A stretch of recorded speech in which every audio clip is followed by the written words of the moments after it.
Hey, fourth graders. Hey, it's Miss Bobo. You know, I'm like you. I just found out earlier today that we are not coming back to school for the remainder of this school year. And you know, the next time I see you guys, you're going to be fifth graders. And that'll be wonderful for you that you will be fifth graders. But you know what? Between now and then, I sure am missing you a lot. I thought we might go ahead and just continue on with our Crenshaw. You know, we're getting close to the end, and it's getting really good. And I want to continue the story with you today. We're already ready for chapter 40. And you know, when we left off this past week, Jackson had kind of been upset. You know, they're moving, and he's having to get rid of some of his things, and he ended up throwing one of his cups that he had had for a very long time against the wall. Remember, it broke, and the contents, the water inside, went everywhere on the wall.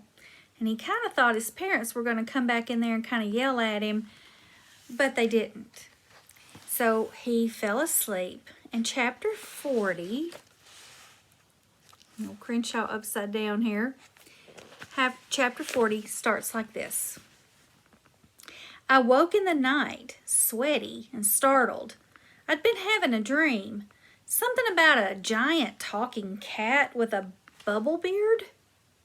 Oh, Aretha, who likes to share my pillow when she can get away with it, was drooling onto the pillowcase. Her feet were dream twitching. I wondered if she was dreaming about Crenshaw. She certainly seemed to like him. Wait, I felt my brain screech to a halt, like a cartoon character about to careen off a cliff.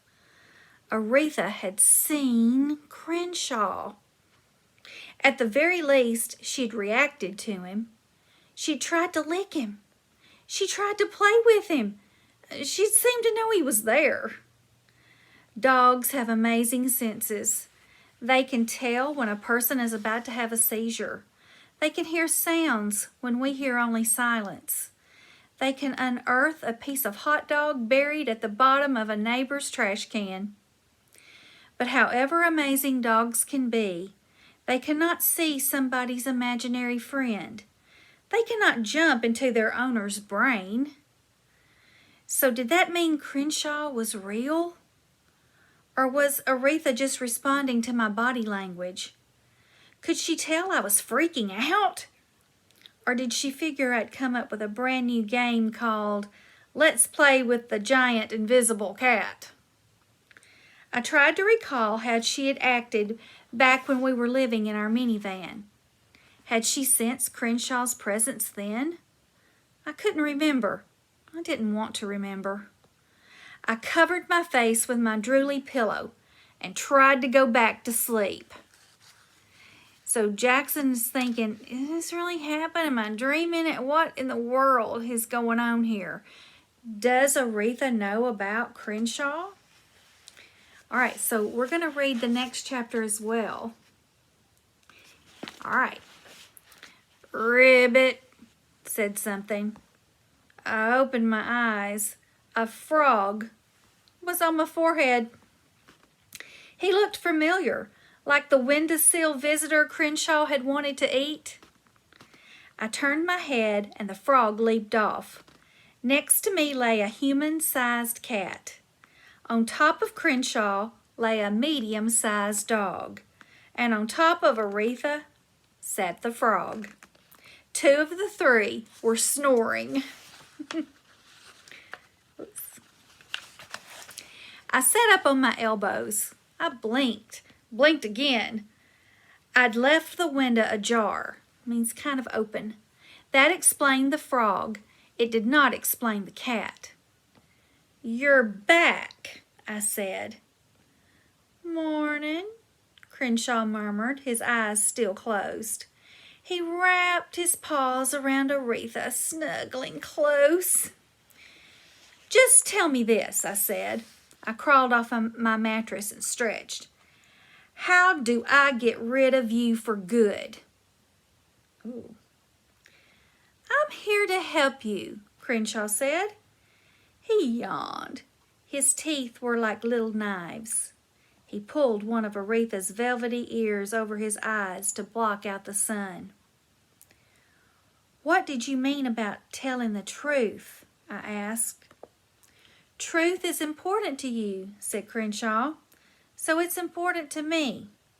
Now please allow me to continue my slumber." That means his rest, his sleep. "Are you my conscience?" I asked. You know, that feeling deep down inside you? That's your conscience? "That depends. Would you like me to be?" I checked my closet just in case there was a giant invisible possum or gopher or something lurking there. "No," I said. "I'm managing just fine on my own." "Oh, really?" said Crenshaw. "What's that abominable dog treat lying on the floor?" The cookie. Aretha still hadn't eaten it. I tossed it out my window. Maybe squirrels wouldn't mind eating something stolen. "Remember when you stole that yo-yo back when you were 5 years old?" Crenshaw asked. "Yeah, when my parents caught me, I tried to blame you." Everyone always blames the imaginary friend. "Then my parents made me take it back and apologize to the store."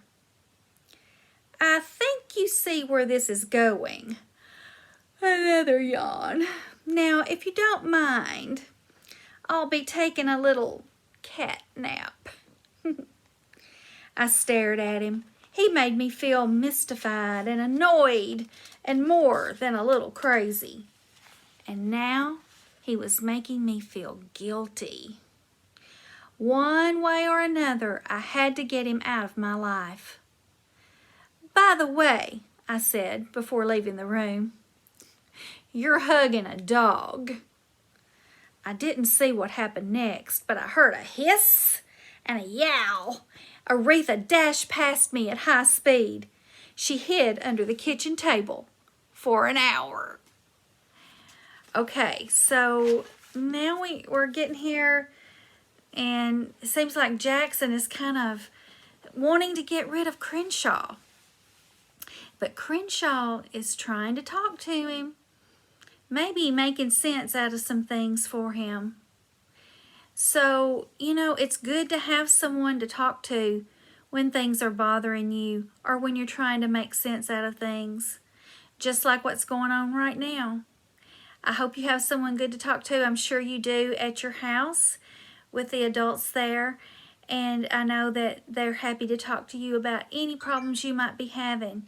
And you know that Miss Bobo is always here for you and all of your teachers. We all love you so much. Take care. We'll read some more next time. See you soon. Bye.